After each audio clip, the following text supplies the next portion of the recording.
Welcome to Fashion Reverie Talks. I am Tijana Ibrahimovic. And I am Cicily Daniels. Fashion Reverie takes you from the front lines of fashion to the front row. All of Fashion Reverie Talks segments are based on published content found on fashionreverie.com. So remember, if you want more information on the segments, go to fashionreverie.com. In this episode of season 3, we are so fortunate to have ready-to-wear designer APOTTS, and we talk about great 2022 holiday vacation spots. And we start every episode with fashion news alert. And all of our news segments are based on the fashion news alert segment on Fashion Reverie. So we are going to start with Cher and her new job. Cicily, the floor is yours. Well, Cher, who really is like an omnipresent star, right? Like Cher has been around forever. She has been like doing amazing things forever. So it just makes sense that she will star in the latest campaign for Balmain Blaze. And it is a luxury handbag designed with Cher in mind by Balmain creative director Olivier Rousteing. And it's supposed to be like just like Cher, fearless, eye-catching, almost it's described as like almost a shield of a bag that, that you see walking into the room, he said, reminding him of superheroes from his youth. And in the campaign ad, Cher stars, of course, as a futuristic goddess sitting on a throne in in a cat suit. Y'all, she's in her 70s. I did say a cat suit that she wore in the spring 2023 Balmain show. And she says in her own words, all of us invent ourselves. Some of us just have more imagination than others. I mean, come on, Cher. What you think, girl? I love the way you described it. It's like a shield. I almost like want that bag, especially seeing how well she's doing, no matter at what like season or let's put it decade of her life. Exactly. An inspiration, right? Yeah, and I know this show is about fashion, but obviously there are some news in her love life as well that are sort of going around that are interesting, but I'm gonna let our viewers do their research on their own. So hey, I love it. I think whatever Cher does, especially the way she showed up at the red carpet at the CFDA Awards, she just looks stunning. Beautiful. She's always stunning, and she just, she has that presence and I think draws people to her, and she has her own. I love that she says she has more imagination than others. Like you kind of feel that like in it with everything she does. So for sure. Well, we have another great news for pop music and style icons. So another icon is in our fashion news alert. Lenny Kravitz was awarded the Fashion Icon of the Year award at the 2022 CFDA Awards. He is long recognized for his in-your-face sexy man fashion. And since his rise to fame in the 80s, he found a way to combine that rocker vibe with his African-American roots. And his like glam style is evident with glam rock street style. So he, and I'm going to quote him, mentioned that what I've learned along the way is being yourself is the most important thing you can do, and that you're going to make mistakes. I certainly have had my fair share of fashion fails, but that's part of evolving. I love that. I mean, he has such a sense of himself. You always kind of feel like when you see Lenny Kravitz, he's not like putting on an outfit for someone else. That's what he chose to wear that day. He's feeling himself. And I think because of that, I think people respond to that. And I mean, he's easy on the eyes, if you have eyes. Right? Yes. One more thing that's fun and celebratory is going to be happening at FIT, the Fashion Institute of Technology, which is going to be having a 50th anniversary exhibit of hip hop. It's hard to believe because hip hop has always been like the young people's music and, kind of disrupting the scene. But hip hop is 50. Maybe not so young anymore. I know, right? 50 years old. So like, hip hop began in the Bronx in 1973 and was really an amalgam of music and fashion and dance. And of course, the written word being in music. And it's going to be an exciting exhibit, which is going to feature designs by a lot of top hip hop fashion designers, including 5001 Flavors, April Walker, Fubu, Rocawear, Ruwear, a whole bunch, Sean John, Louis Vuitton, like so many. And I think that it'll be a wonderful exhibit. It has really been, for our generation, the most influential genre of music. And FIT creative director and chief curator says she wants to recognize the profound impact of hip hop on the world of fashion, and also amplifying the cultural expressions of the African and Hispanic cultural diasporas. So I think it sounds like a really, really great exhibit and not hard to get to. So I think we will go. I'll probably take my daughter. Yeah, I mean, I would be interested to see how they show like the progress and the evolvement. Yeah, like Fubu to Louis Vuitton. So yeah, right. That's a whole world. But hip hop stars are also like musical stars are still at the centerpiece of fashion. If you think of like Cardi B and Lil Nas X, like you know what I mean. So I think I do think that it has an important place, and it starts on February 8th. So that's the launch. So people can look out for that. And awesome. I think that's the end of our fashion news. So if you want more information, you know where to go, fashionreverie.com. Well, viewers, today we have a special guest, Aaron Potts. He's a fashion designer based in New York City. He's been designing for over 20 years, and he's had his own fashion brand for the past 4 years. Aaron, welcome to Fashion Reverie Talks. Hello, thanks for having me. I'm so glad to be here. It's an honor. Oh, I am so excited to hear about your background and about your career. So why don't we start with you briefly telling us about your journey to where you are now and your journey to fashion? Okay, great. It started, I was a little churchy, nerdy, chubby kid in Detroit, Michigan.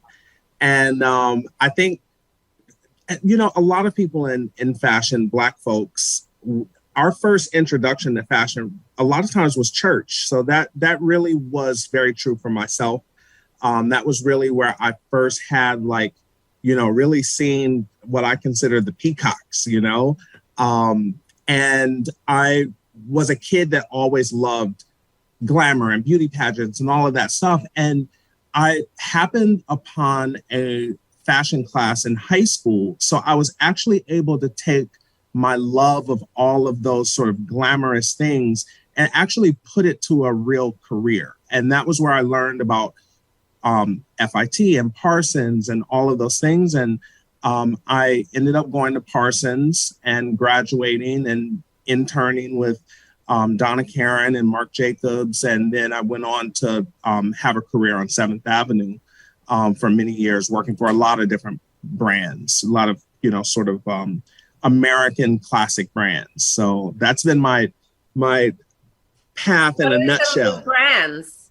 Yeah, I've designed for Anne Klein and Ellen Tracy, Badgley Mischka. I lived for a while in Germany. I designed for Escada. St. John. I've worked for a lot of brands, and Victoria's Secret was one of them. And that all of that background and experience sort of prepared me to start my own brand. So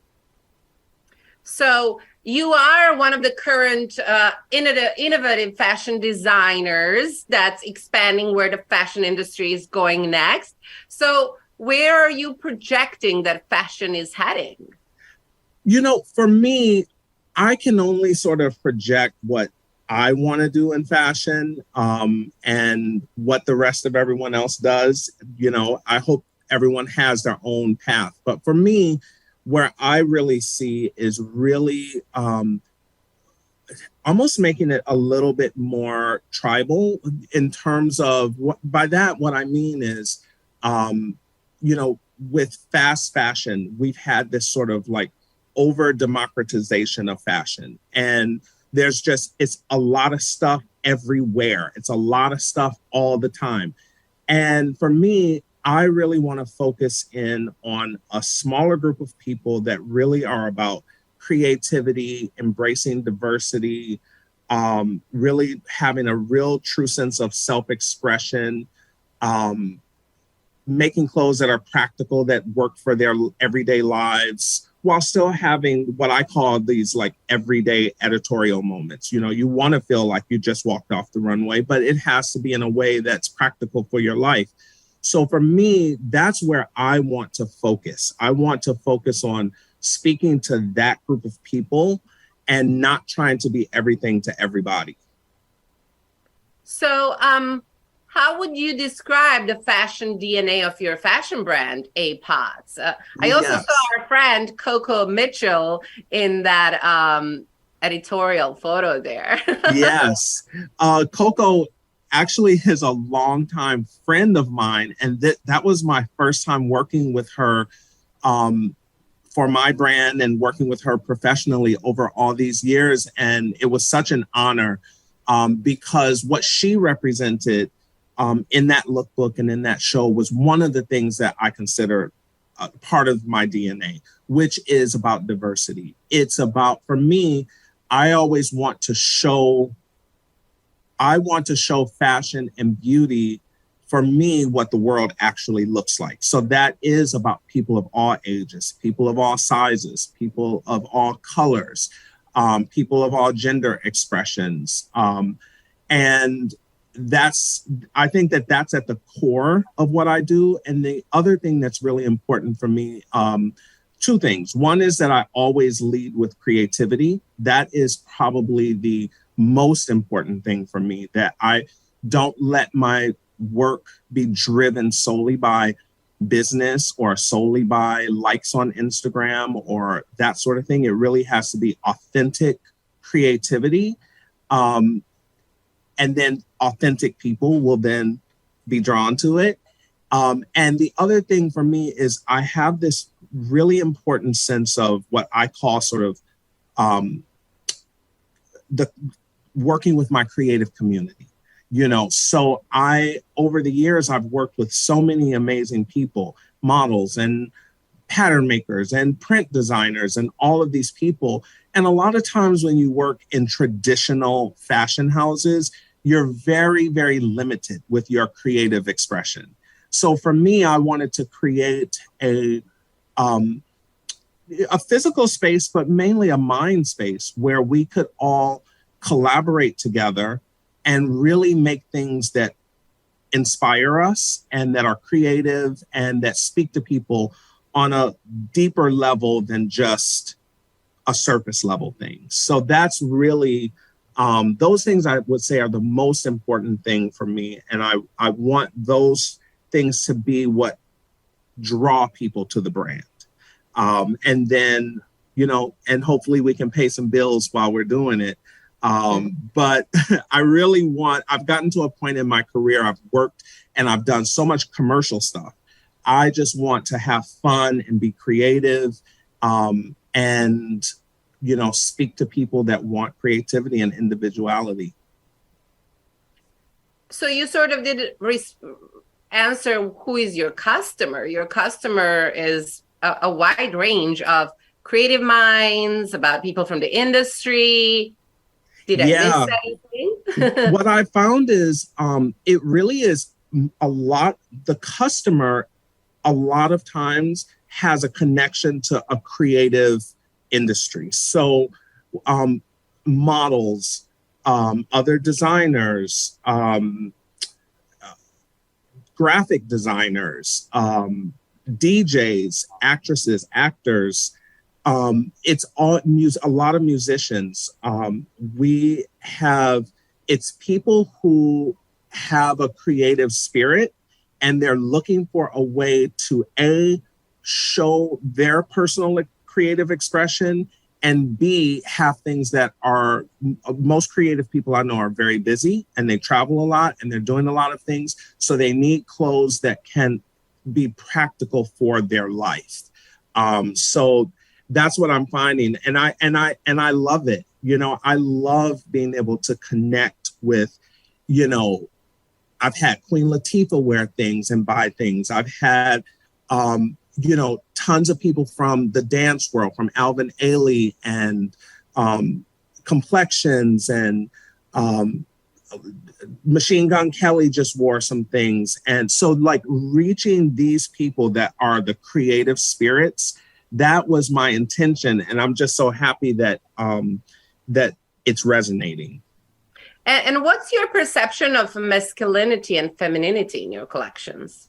You know, it's interesting because I started my brand as a unisex brand. And what that really about, it was twofold. So the first thing for me was, as a designer, I've actually found that working in a way of like, this is women's wear, this is men's wear, and then sort of having this very extreme dichotomy of what makes something masculine, what makes something feminine, it actually limits my creativity. And so much of what I do is about shape and silhouette and texture and color. And those are things that really should transcend gender expression. So, you know, beautiful shape can work on a masculine, quote unquote, body or a feminine body. And it can work on someone who's more femme, or it can work on someone who's more butch. It's really about a beautiful shape that works on multiple body types and gender expressions. And then that person can bring their own spirit, their own flair, their own creativity, add their own accessories, mix it up how they want to really let it showcase who they are as a person. And I don't want to be one of those designers that's sort of dictating to people, you should wear this and you're nothing if you don't have that, and that sort of thing. For me, I look at my collection as giving people tools to explore who they are as people. So, yeah. And I also, as a person from the LGBTQIA+ community, I also look at this thing of designing unisex and all gender as a celebration of that part of who I am, and an embrace and showing all different gender expressions in really high fashion, beautiful ways, very much in the same way that I want to always show Black people and people of color in, you know, really beautiful, expressive, creative ways. And so what would you say it's next for APOTTS? So we are, we're going to be shipping wholesale soon, and launching e-com soon. So those are two really big things. And I'm also, while doing that, I'm getting ready for February shows, which is fast approaching. You know, Fashion Week, you blink and it's here. So I'm getting ready for that. So there's a lot of great things on the horizon. But this, like, shipping and e-com is such a big thing for me because it's a way for me to reach more people and give people some creative options. So I'm excited, very excited about that.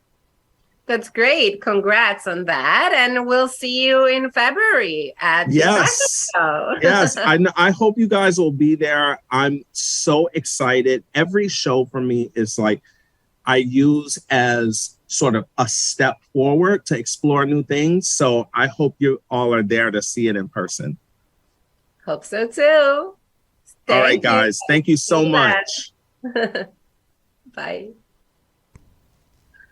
Okay, viewers, well, we are back, and I'm excited to be able to talk to my lovely co-host, Tijana, and she is going to tell us about some of her favorite spots for holiday vacations for 2022. Hi, Tijana. Hi, Cicely. Well, everyone knows I love vacationing. I'm on vacation all the time. even even if I am in New York, where I'm based. So, Okay, see, I like that. Well, you mentioned New York, where you're based. Why? Now, you have an extensive and wonderful list that people can find, but why? I know that NYC is on the list. Why? And what do you think is the best things for people to do, or why do you recommend it? how could I not mention New York City? New York City is beautiful during holidays, especially if it's not too cold. But then even if it snows or it's cold, it still brings that, wintry feeling. So, whoever has not been in New York during holidays definitely should put it on their bucket list, because you could see these beautiful decorations, so many ice skating rinks. One of the most beautiful ones is the one by the Rockefeller Center. Of course, Rockefeller Center is sort of the central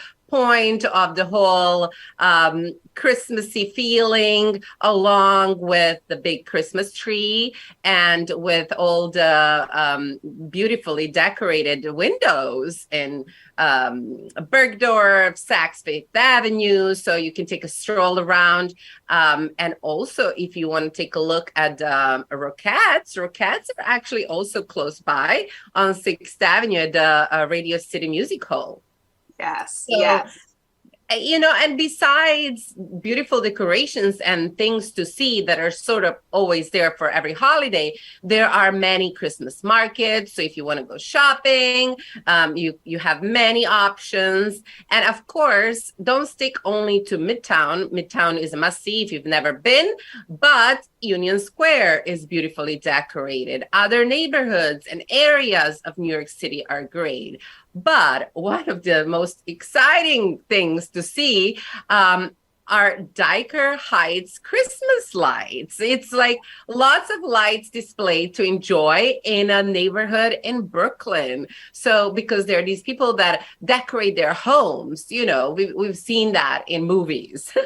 So they go like all the way in decorating their Dyker Heights neighborhood. So that is so true. I took my daughter to go last year, and it was like her eyes were bigger than, I don't know, just saucers. I know. Like, Well, because we're all used to like it. Yeah, we're all used to like seeing Fifth Avenue and seeing, the big Christmas tree. But then you go to Dyker Heights, it's a totally different feeling. And a lot of New Yorkers still go and check it out themselves. So yeah, no, absolutely. Well, of course, I love New York, but there are places all over the world that you recommend, and some are new to me. So one is Zagreb, Croatia, which is the capital of Croatia. Tell me why is this on your list? Well, Zagreb is actually one of the cutest